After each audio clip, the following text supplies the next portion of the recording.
வாழ்க வையகம், வாழ்க வையகம், வாழ்க வளமுடன். குரு வாழ்க, குருவே துணை. என் எண்ணம், சொல், செயல் அனைத்தும் எனது அருட்குருவினுடையதாகட்டும். தியானமே யோகம், யோகமே ஞானம், தமிழ் ஆனந்த யோகம். வாழ்க வளமுடன்.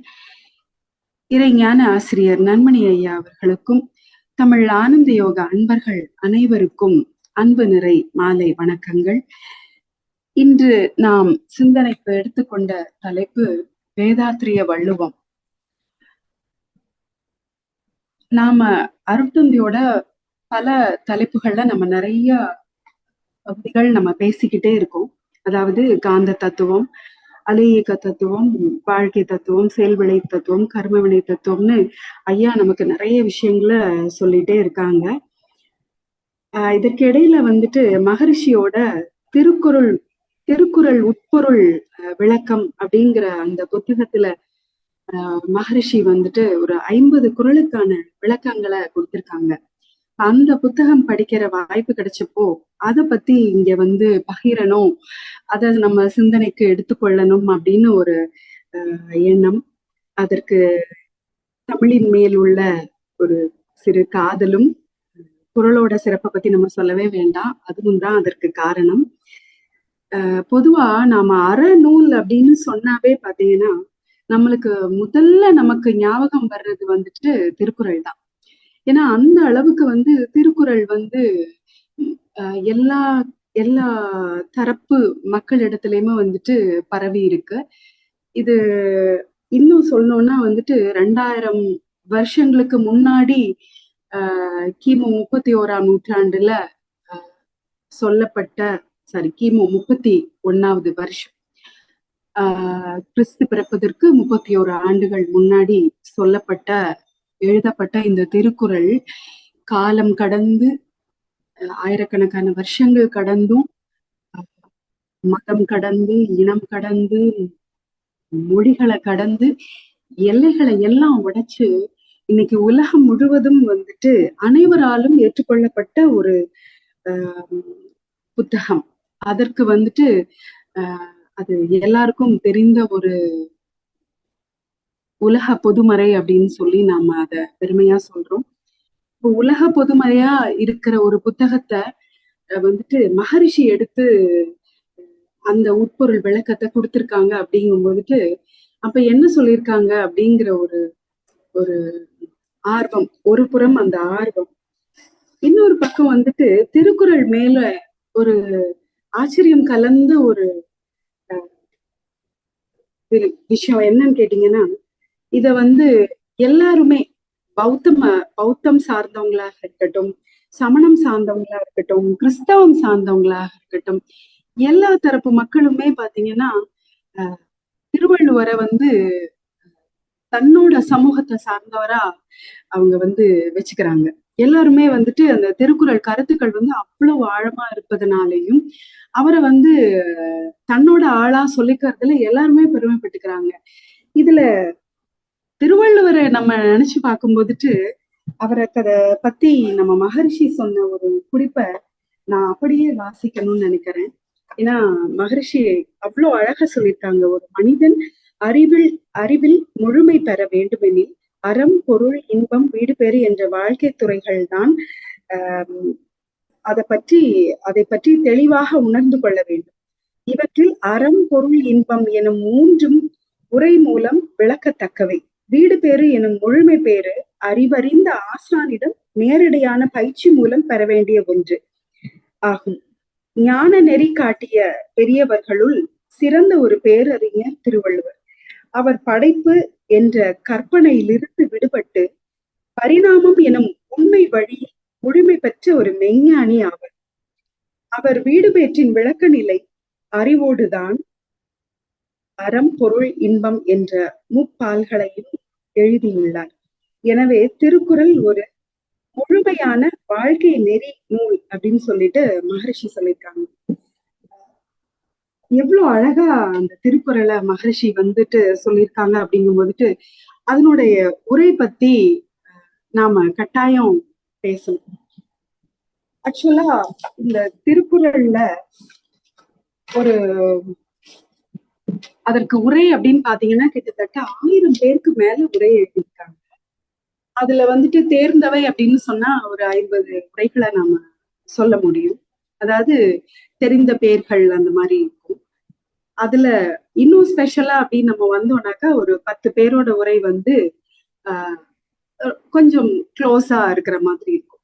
ஏன் இந்த வேறுபாடு இந்த உரைகள்ல இருக்கு அப்படின்னு பார்த்தோம் அப்படின்னாக்கா, இதுக்கு வந்துட்டு நம்ம மகரிஷி சொன்ன வார்த்தையை தான் நம்ம இந்த இடத்துல எடுத்துக்கணும்.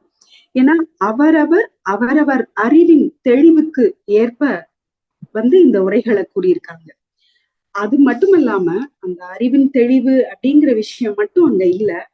அதை தொடர்ந்து அவங்க சார்ந்து இருக்கிற சமூகம், மதம் குறித்த விஷயங்களை கூட அந்த உரைகள்ல கொஞ்சம் ஏற்றி கூறியிருக்காங்க. கொஞ்சம் மிகைப்படுத்தி கூறியிருக்காங்கன்னு கூட சொல்லலாம்.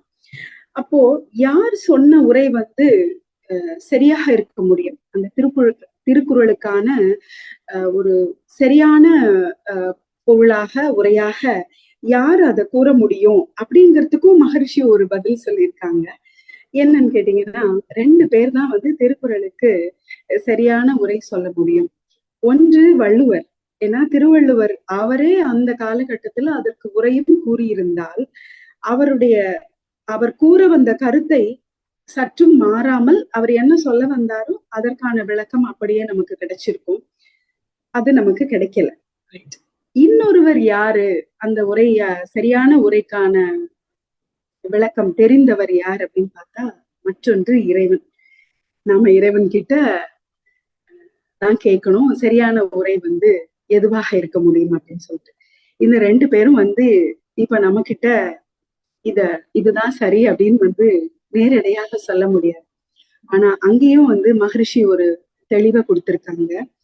என்னன்னு கேட்டீங்கன்னா, இந்த பிரபஞ்சம் ஆல்ரெடி நம்ம பேசியிருக்கிறோம். இந்த பிரபஞ்சம் முழுவதுமே ஒரு கற்பக விருட்சம்னு சொல்லியிருக்கோம்.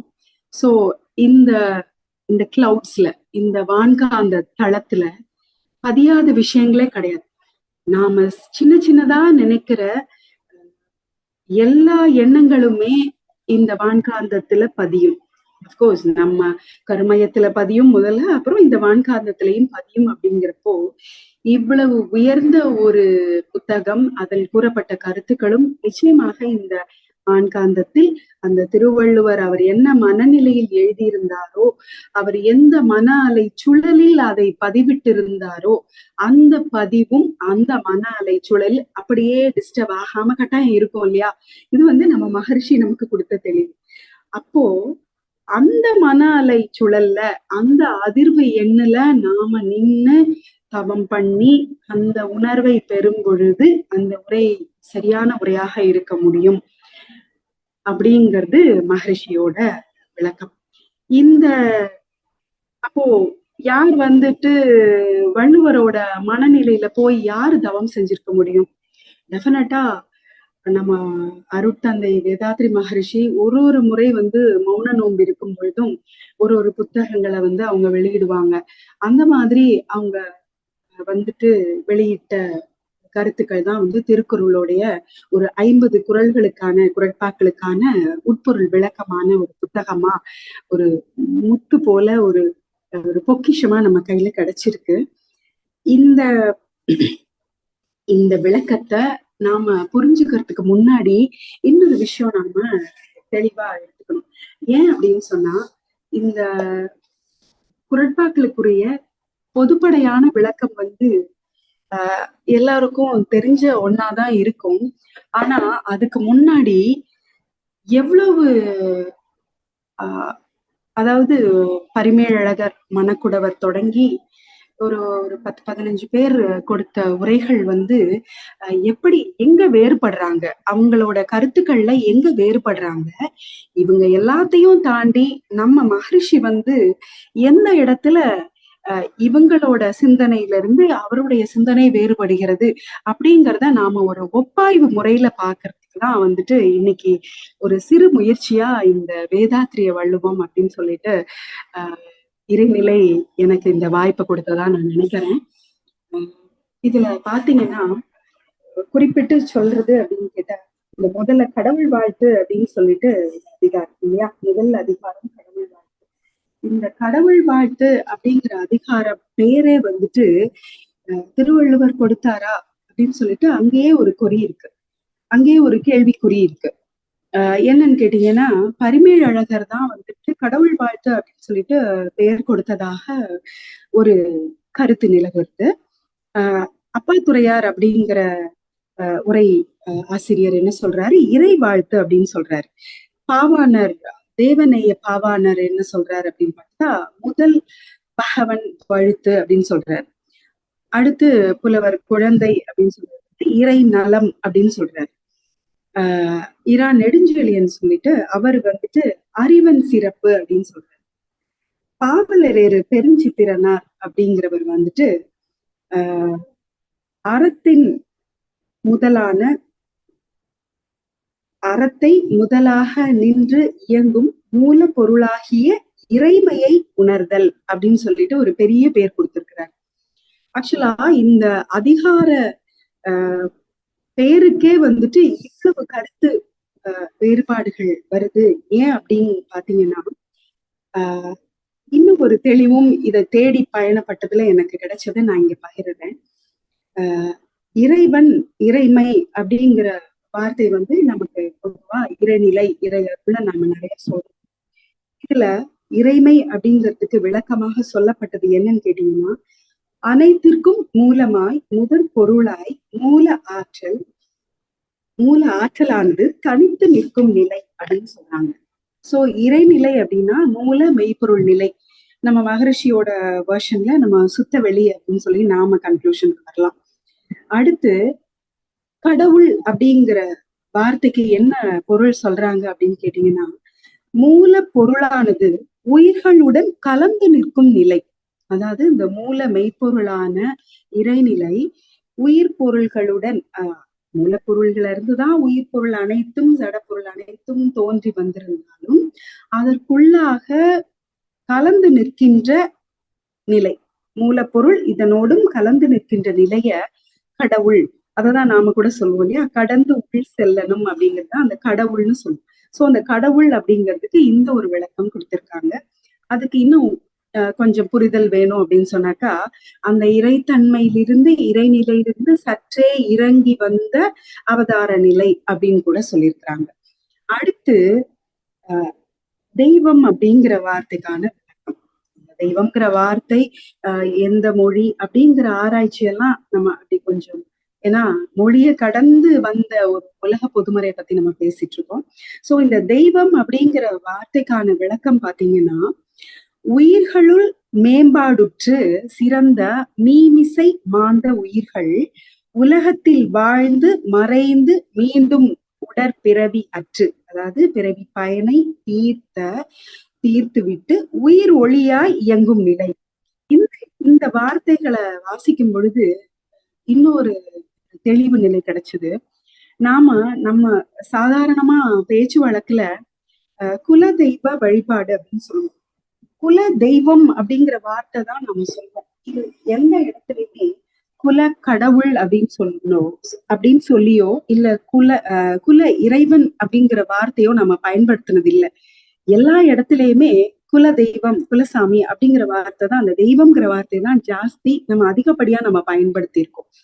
அப்ப நம்முடைய முன்னோர்கள், நமக்கு முன்னாடி இருந்த பல ஜெனரேஷன்ஸ்ல இருந்த முன்னோர்கள் ரொம்ப ஒரு நல்ல ஒரு நிலையில உயர்ந்து வாழ்ந்து மீமிசை அப்படின்னு சொல்லி என்னன்னு கேட்டீங்கன்னாக்கா, மிக உயர்ந்த நிலையில் வாழ்ந்த மாந்தர்கள், அந்த உயிர்கள் வாழ்ந்து மறைந்து அப்படின்னு சொன்னா நம்மளோட கருமையத்தை தூய்மை பண்றதுக்கு வந்த உயிர் தானே.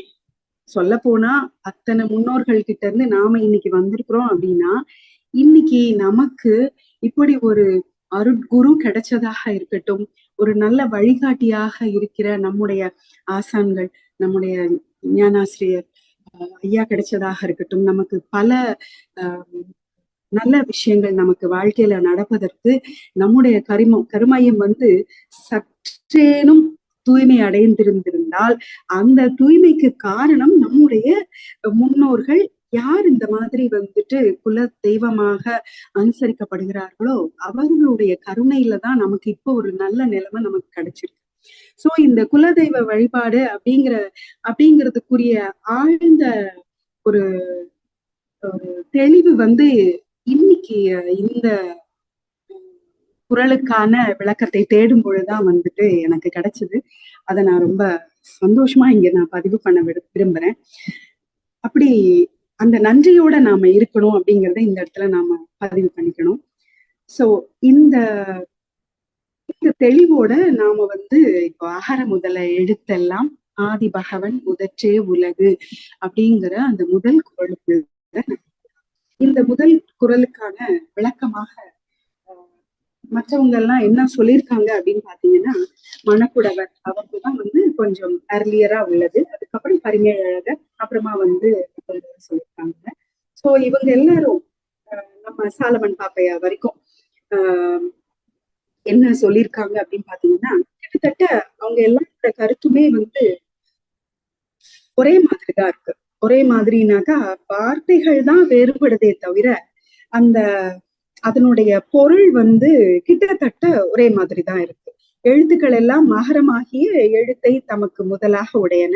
அவ்வனமே உலகமானது ஆதியாகிய பகவனை தனக்கு முதலாக உடைத்து கொண்டிருக்கிறது அப்படின்னு சொல்லிட்டு மணக்குடவர் சொல்றாரு. கிட்டத்தட்ட பரிமேலழகருமே வந்துட்டு அதே மாதிரிதான் சொல்றாரு. உலகம் ஆதி பகவனை முதலாக கொண்டிருக்கிறது, எழுத்துக்கள் அகரத்தை முதலாக கொண்டிருக்கிறது அப்படின்னு சொல்லியிருக்கிறாங்க. இதுல கொஞ்சம் வேறுபடுகிற பொருள் அப்படின்னு பாத்தீங்கன்னா வந்துட்டு இளங்குமரனார் அவர்கள் என்ன சொல்றாரு, வாழ்வியலுக்கு பகுத்து வழங்கியவன் அவரையே வந்துட்டு பகவன் அப்படின்னு சொல்லி அவர் சொல்றாரு. அத கொஞ்சம் இன்னும் கொஞ்சம் நமக்கு ஏத்த மாதிரி எப்படி சொல்றாங்க. இரா நெடுஞ்செழியன் எப்படி சொல்லியிருக்கிறாருன்னு பாத்தீங்கன்னாக்கா, உலகியலின் அடிப்படை முயற்சியால் முன்னேற்றம் ஆவதற்கு காரணமான அறிவனை, அவர் வந்து இதை அறிவன் சிறப்பு அப்படிதான் சொல்றாரு. இந்த கடவுள் வாழ்த்துன்னு சொல்லாம அவர் அறிவன் சிறப்புன்னு தான் அவரோட உரை விளக்கம் சொல்றாரு. சோ அறிவனை முதன்மையாக உடையது அப்படின்னு சொல்றாரு. பெருஞ்சித்திரனாரும் வந்து இந்த மற்றவர்களோட உரையில இருந்து கொஞ்சம் வேறுபடுறாரு. இந்த தோற்றத்திற்கும் விளக்கத்திற்கும் மாற்றத்திற்கும் அடிப்படை பொருளாகவும் அறிவாகவும் உணர்வாகவும் நிற்கும் மூல இயங்கியல் அற முதல் கூறு அப்படின்னு சொல்றாரு. இவர் ரொம்ப அழகா வந்து அறம் அப்படி அற முதல் உணர்தல் அப்படின்னு தான் வந்துட்டு இத வந்து கொண்டு வர்றாரு. எனக்கு இந்த விளக்கங்களை ரொம்ப தெளிவா கொடுத்திருக்கிறது வந்துட்டு பொழிலன் ஐயா அவர்களோட புத்தகம். இதுலயுமே வந்து பாத்தீங்கன்னாக்கா அறம் முதல் உணர்தல் அப்படின்னு தான் சொல்லியிருக்காங்க, கடவுள் வாழ்த்து அப்படின்னு சொல்லப்படுது. இப்போ நம்ம மகரிஷி என்ன சொல்லியிருக்கிறாங்க அப்படின்னு சொல்லி வந்தோம் அப்படின்னு பாத்தீங்கன்னா, உயிர்க்கும் உலகுக்கும் மூலமான இருப்பாற்றல் நிலை, அதாவது மெய்ப்பொருள் நிலை,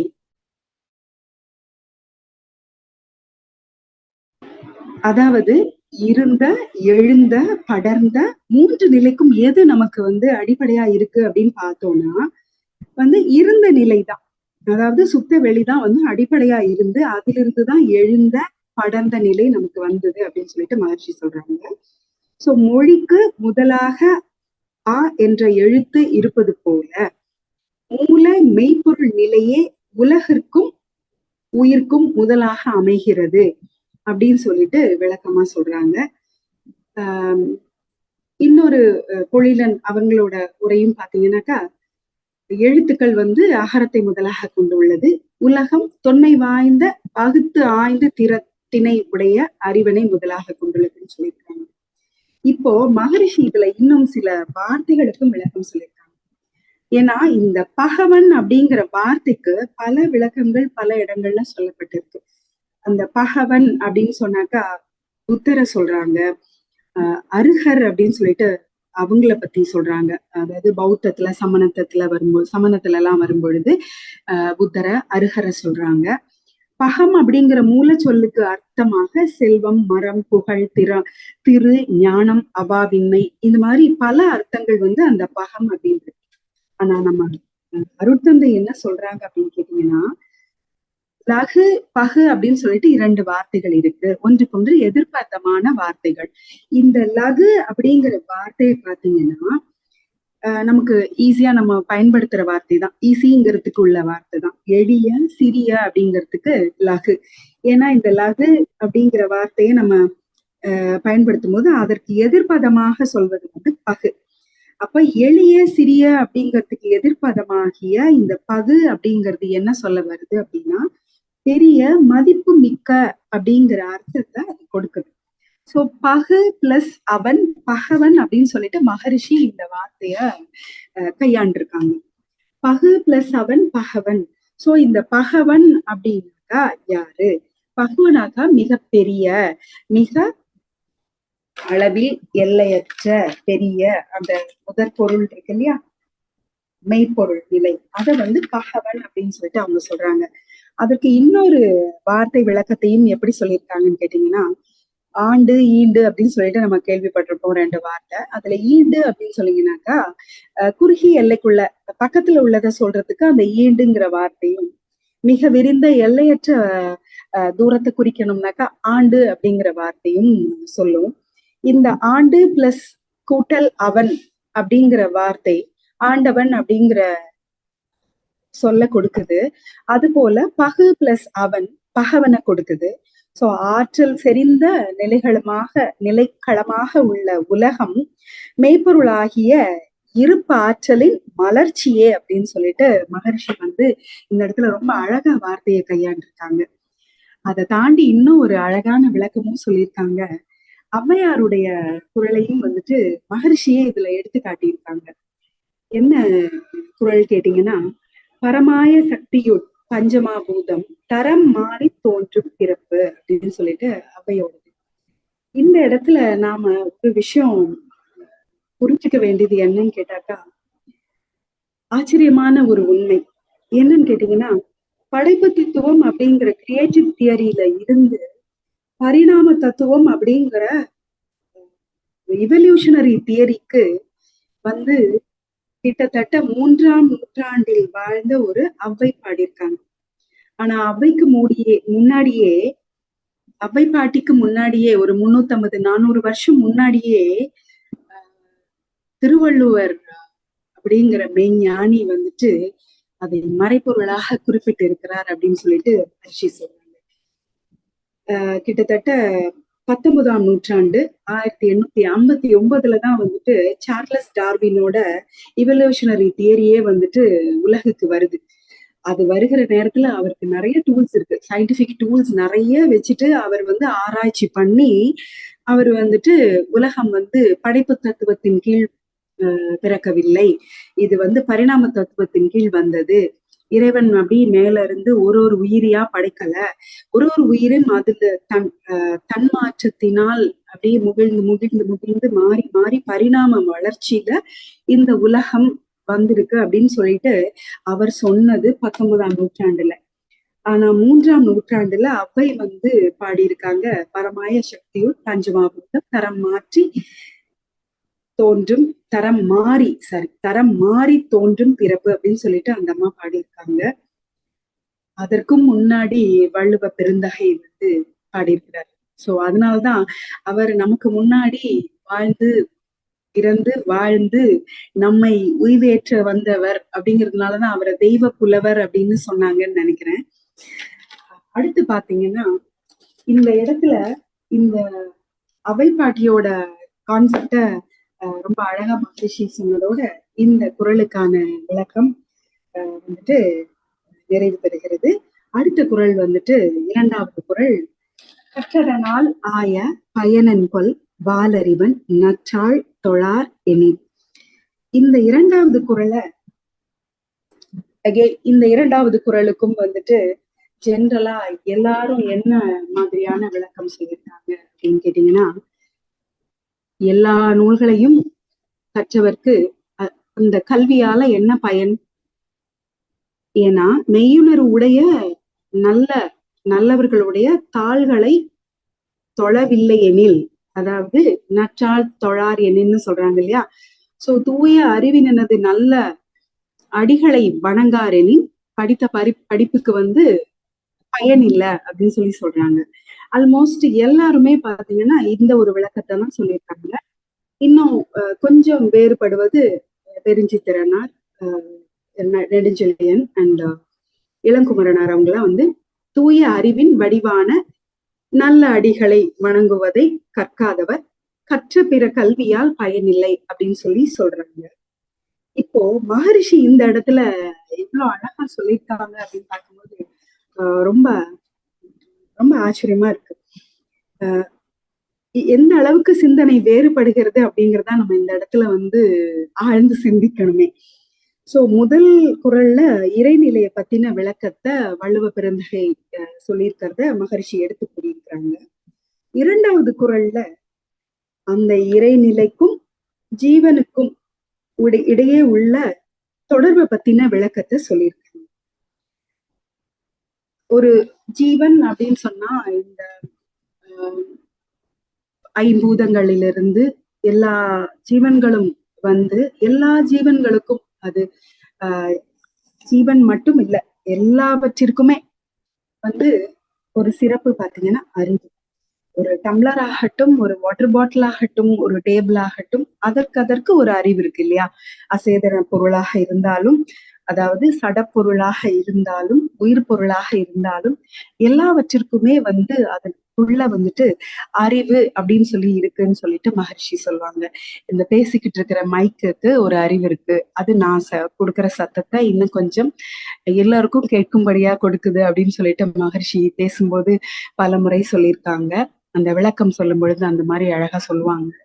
சோ அப்படி அந்த ஒரு சிறப்பான அறிவு அப்படிங்கிற விஷயத்த இந்த கற்றதனால் ஆய பயனன்குள் வால் அறிவன் நற்றாள் தொழார் எனின் அப்படிங்கிற குரல்ல சொல்லியிருக்காங்க. அதாவது உயிரையும் உயிரின் மூலமான மெய் நிலையையும் வெறும் புத்தக படிப்பால நாம உணரவே முடியாது இல்லையா? சோ அந்த அறிவாலேயே தூய மெய்நிலையை உணர்ந்த, ஆக்சுவலா இந்த இடத்துல அந்த வால் அறிவன் அப்படிங்கிற வார்த்தைக்கான அர்த்தம் என்னன்னு கேட்டீங்கன்னா, வால அப்படின்னு சொன்னாக்கா தூய்மையான அப்படின்னு அர்த்தம். அறிவன்னா நமக்கு தெரியும் இல்லையா? சோ தூய்மையான மெய்நிலையை மெய் அறிவை உணர்ந்த ஆசானின் துணை கொண்டு ஆசானின் மூலமாக அகநோக்கு பயிற்சியால் மட்டுமே நாம இறைவனை உணர முடியும். இந்த புத்தகத்துக்கு பின்னாடி மகரிஷியோட புத்தகத்துக்கு பின்னாடியே வந்து திருவள்ளுவரை பத்தி சொல்லும் பொழுதே அதுல இந்த கருத்தை வந்து அவங்க பதிவிட்டு இருக்காங்க. சோ இந்த இரண்டாவது குறள் வந்து இறைக்கும் உயிருக்கும் இடையே இருக்கிற தொடர்பு அந்த அறிவினால் அப்படிங்கிறத எப்படி கொண்டு வராங்க அப்படிங்கறதான் இந்த குறள்ல நாம பார்க்கணும். இதுல இன்னும் நாம குறிப்பிட்டு சொல்லணும் அப்படின்னு கேட்டீங்கன்னா, நாம என்ன படிச்சாலும் அது வெறும் ஏட்டுக்கல்வியாக மட்டும்தான் இருக்கும். ஏட்டு சுரக்காய் கறிக்குற உதவாது இல்லையா? அப்போ அதை தாண்டி மெய்ப்பொருளை இந்த இறைநிலையை உணர்வதற்கு நல்ல தூய மெய் நிலையை உணர்ந்த ஆசானின் துணை நமக்கு வேணும். அப்ப அந்த துணையோடு நாம் நோக்கு பயிற்சிக்குள்ள போகும்போது மட்டுமே இந்த அறிவின் நிலையை வந்து நாம உணர முடியும் அப்படிங்கிறதுதான். இல்லைன்னா இந்த படிச்ச படிப்புக்கு வந்து பயன் இல்லை. இந்த நிலைக்கு போகணும்னா நாம வந்து வாலறிவன் துணை கொண்டுதான் போகணும் அப்படின்னு சொல்றாங்க. சோ மூன்றாவது குறள் அடுத்து நம்ம பார்க்க போறோம். மூன்றாவது குறள்ல குறள் வந்துட்டு மலர் மிசை ஏகினான் மானடி சேர்ந்தார் நிலமிசை நீடு வாழ்வார். இந்த குறளுக்கு விளக்கம் வந்து பொதுவா என்ன சொல்லுவாங்க அப்படின்னு பாத்தீங்கன்னாக்கா, ரொம்ப அப்படியே அந்த வார்த்தைகளுக்கு அப்படியே மேலோட்டமான பொருள். மலரின் மேல் நடந்தானது மாட்சிமைப்பட்ட திருவடியை சேர்ந்தவர்க்கே நிலத்தின் மேல் நெடுங்காலம் வாழ்வர் அப்படின்னு சொல்றாங்க. அதாவது பூமேல் சென்றவரது மாட்சிமைப்பட்ட அடிகளை சேர்ந்தவர், அந்த அடிகளை வணங்கியவர் நில உலகின்கள் நீண்ட காலம் வாழ்வர் அப்படின்னு சொல்லிட்டு அதுல கல்யாண சுந்தரம் திருவிக்கா அவர்கள் கொஞ்சம் வேறுபடுறாரு. நெஞ்ச தாமரையில் எழுந்தருளிய பெருமை பொருந்திய திருவடியை அடைந்தவர் நீளத்தின் மீது நெடுங்காலம் வாழ்வர் அப்படின்னு சொல்லிட்டு பாவாணர் என்ன சொல்றாரு பாத்தீங்கன்னாக்கா, அடியாரின் உள்ள தாமரை மலரில் அப்படி நினைச்ச உடனே சடனா வந்து உட்கார்ற அந்த இறைவனின் மாட்சிமைப்பட்ட அடிகளை வந்துட்டு சரணடைந்தவர் வந்து மேலான நிலையை வந்து அடைய முடியும். நிலமிசை இந்த நிலத்தின்கண் நீண்ட நாள் வாழ்வர் அப்படின்னாக்கா அவங்க பேர் வந்து ரொம்ப நாள் நிலைத்திருக்கும் அப்படின்னு சொல்லுவாங்க இல்லையா. அதாவது ஒரு ஸ்டேட்மெண்ட் சொல்லுவாங்க, நாம நெடுங்காலம் வாழறது அப்படின்னாக்கா இந்த இந்த உடலால் நெடுங்காலம் வாழறது வந்து வாழ்க்கை ஆகாது. நம்முடைய இந்த பூத உடல் மறைவிற்கு பின்பும் நம்ம வாழ்ந்த வாழ்க்கை நாம சரியா வாழ்ந்திருந்தோம்னா அது அதை பற்றி கடைசி நபர் யார் பேசுகிறார்களோ அதுவரை நாம வாழறோம் அப்படின்னு சொல்லுவாங்க. சோ அப்படி பார்க்கும்போதுட்டு மகான்கள், யோகிகள் எல்லாருமே வந்துட்டு நெடுங்காலம் வாழ்வதற்கு காரணம் அவங்களோட பேர் வந்து இந்த புவியில இந்த பூ உலகில நெடுங்காலம் வாழ்வதற்கு காரணம் வந்துட்டு அவங்க வந்துட்டு இறைநிலையை உணர்ந்து அதுல வந்து அவங்க சரண்டர் ஆனதுதான், அவங்க சரணடைஞ்சதுனாலதான் வந்துட்டு அவங்கள பத்தின நெடுங்காலம் இந்த உலகம் வந்து பேசிக்கிட்டே இருக்கும் இல்லையா. சோ இப்படி வந்துட்டு இந்த மாதிரி கருத்துக்கள் சொல்லியிருக்காங்க. இப்போ நம்ம அருட்தந்தையோட மீனிங்க்கு என்ன பொருள் சொல்லியிருக்காங்க அப்படின்னு பார்த்தாக்கா ரொம்ப ஆழமா சொல்லியிருக்காங்க. அந்த மலர் மிசை அப்படிங்கிறதுக்கு இவ்வளவு ஆழமா பொருள் சொல்ல முடியுமா அப்படிங்கிறது உண்மையிலேயே அந்த ஐயாவோட புத்தகம் வாசிக்கும் பொழுது ரொம்ப ஆச்சரியமா இருந்தது. 3வது குறள்ல மகர்ஷி வந்துட்டு பேரியக்க மண்டலத்தை வள்ளுவ பெருந்தகை விளக்குவதா சொல்றாங்க. இரு பாற்றலானது இயக்க விரைவாக விண்ணாகி விண்ணின் திரட்சியானது காற்றாகி காற்று அழுத்த காற்றாகி வெப்பமாகவும் வெப்ப காற்றானது நீராகவும் நீரிலிருந்து நிலமாகவும் நிலத்திலிருந்து இந்த ஐம்பூதங்களில் இருந்து ஒவ்வொரு உயிர்களும் தோன்றி ஓரறிவு தாவரத்திலிருந்து 5 அறிவு விலங்கினம் வரை 6வது அறிவாகிய மனிதம் வரை மலர்ந்து இந்த பேரியக்க மண்டலமாக விரிந்து பறந்து நிறைந்திருக்கின்ற இந்த பேரியக்க மண்டலத்தை சொல்றாங்க. அந்த மலர்ச்சி அப்படிங்கிற அந்த மலர் அப்படிங்கிற வார்த்தைக்கு அவங்க இவ்வளவு தூரம் விளக்கம் சொல்றாங்க. அதுக்கும் தாண்டி இந்த 5 பூதங்கள் நாம எப்படி உணர்கிறோம்? அழுத்தம், ஒளி, சுவை, மனம் அப்படிங்கிற 5ஆ வந்து இதை நாம் மனம் என்கிற 6வது புலனால் நாம உணர்றோம் இல்லையா. அதாவது 6வது மனம் அப்படிங்கிற கருவியை வைத்துதான் இந்த 5ஐயும் நாம கருவிகள் இருந்தாலும் உணர வைப்பது மனம். சோ இந்த மனமாக மலர்ந்துள்ளது அப்படின்னு சொல்லிட்டு மகர்ஷி சொல்றாங்க. இதுல இவ்வாறு மலர்ந்த இந்த இறை நிலையின் பேராதார பரம்பொருளின் பெருமையை அறிவால் உணர்ந்து நிற்கும் திறன் பெற்றோர் உலகில் நெடுங்காலம் வாழ்வர் அப்படின்னு சொல்றாங்க. சோ இந்த அறிவை சொல்றதுக்கு அந்த மலர்ச்சிங்கிறதுக்கு இவ்வளவு பெரிய விளக்கம் வந்து மகரிஷி கொடுத்திருக்காங்க. சோ இருப்பாற்றல், உயிராற்றல், பேரியக்க மண்டலம் இந்த 3 நிலைகளை தெளிவாக உணர்ந்தோர் மட்டுமே மனம், மொழி, மெய் செயல்கள்ல தூய்மை பெறுவார். அப்படி அந்த தூய்மை பெற்றவர் மட்டுமே அவர்களுடைய வாழ்வு மக்களுக்கு வழிகாட்டுகின்ற ஒரு வாழ்வாக அமையும். அவர்களை உலகத்தால் போற்றப்பட்டும் பின்பற்றப்பட்டும் நெடுநாட்கள் இந்த உலகத்தில் சமுதாயத்தில் நீடித்து வாழ்வர் அப்படின்னு சொல்லிட்டு சொல்றாங்க. இததான் வந்து இந்த நிலமிசை நீடு வாழ்வார் அப்படின்னு சொல்லியிருக்காங்க. இந்த நிலமிசை நீடு வாழணும் அப்படின்னாக்கா அதற்கான ஒரு ஸ்டாண்டர்டா அவங்க எதை கொண்டு வைக்கிறாங்க பாருங்க. இந்த அளவுக்கு அந்த ஸ்டாண்டர்ட் வேணும் அப்படின்னு சொல்லியிருக்காங்க இல்லையா.